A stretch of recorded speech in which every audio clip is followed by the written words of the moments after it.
มันๆมาฝากกันค่ะกับเมนูมันเทศก้อนกลมเมนูนี้น้องๆจะได้สนุกกับการปั้นมันแถมยังได้ฝึกการใช้กล้ามเนื้อมัดเล็กอย่างกล้ามเนื้อมือด้วยไปดูวิธีทำกันเลยค่ะ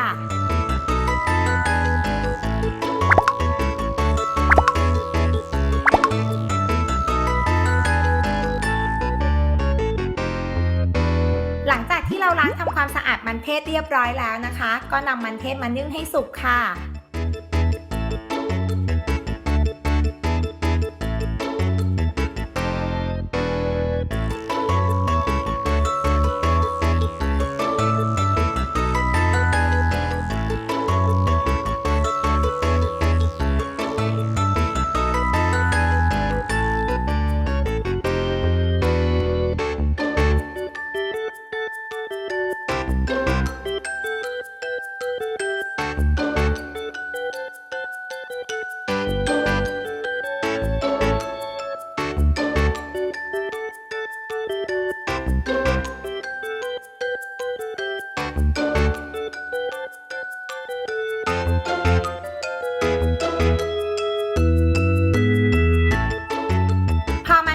แล้วก็นำมาบดให้ละเอียด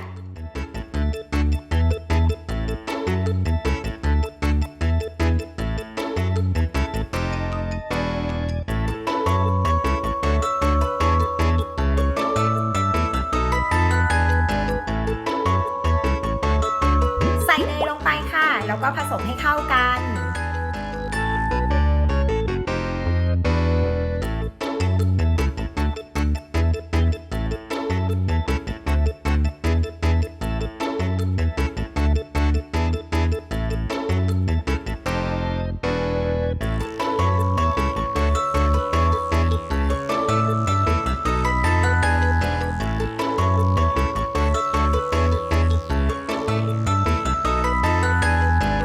ตามด้วยลูกเกด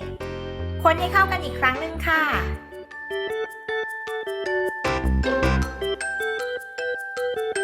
ทีนี้ก็ลงมือปั้นมันเป็นก้อนกลมๆได้เลยค่ะหรือว่าใครมีไอเดียเพิ่มเติมอยากจะปั้นเป็นรูปอื่นๆก็ได้ตามใจชอบเลยนะ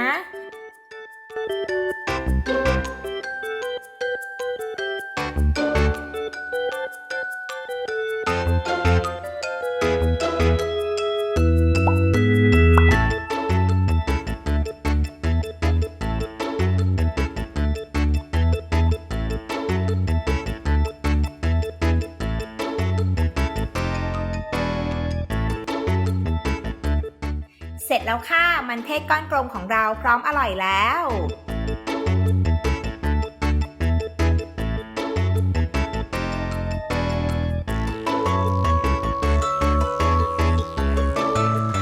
คลิปหน้า Kids Cooking จะมีเมนูไหนมาฝากกันอีกอย่าลืมกด Subscribe Kids Kitchen เอาไว้แล้วก็กดกระดิ่งเพื่ออัปเดตคลิปของเราด้วยนะคะ